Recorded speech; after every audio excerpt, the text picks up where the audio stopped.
నిన్న నరేంద్ర మోదీ స్టేడియంలో జరిగిన India versus New Zealand T20 world cup final చూసారా? అసలు ఇదొక టీ సునామీ అని చెప్పాలి. కోచ్ గౌతమ్ గంభీర్ గైడెన్స్లో మన టీం ఎక్స్పెక్టేషన్స్ని పూర్తిగా దాటేసింది. మెయిన్గా హీరో సంజు శాంసన్ 89 రన్స్ కొట్టి ప్లేయర్ ఆఫ్ ద సిరీస్గా నిలబడ్డాడు. తన బ్యాటింగ్లో ఆ స్టైల్, ఆ గ్రేస్ చూస్తుంటే నెక్స్ట్ లెవెల్ అనిపించింది.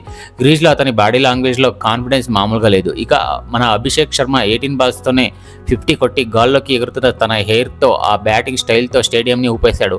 మన జస్ప్రీత్ బుమ్రా అయితే 4 వికెట్లు తీసి వాళ్ళ బ్యాటింగ్ని లైనప్ మొత్తాన్ని కూల్చేశాడు. పర్సనల్గా చెప్పాలంటే న్యూజిలాండ్ పైన మనకు ఉన్న పాత భయం అంతా ఈ ఒక్క మ్యాచ్తో ఎగిరిపోయింది. నా ఆనెస్ట్ ఒపీనియన్ ఏంటంటే టీమిండియా హిస్టరీలోనే ఇది one of the best matches. 2024 ఫైనల్లో ఉన్న టెన్షన్ వేరు, కానీ ఇప్పుడు సూర్య క్యాప్టెన్సీలో మన టీం చూపించిన ఈ ప్యూర్ డామినెన్స్ వేరు.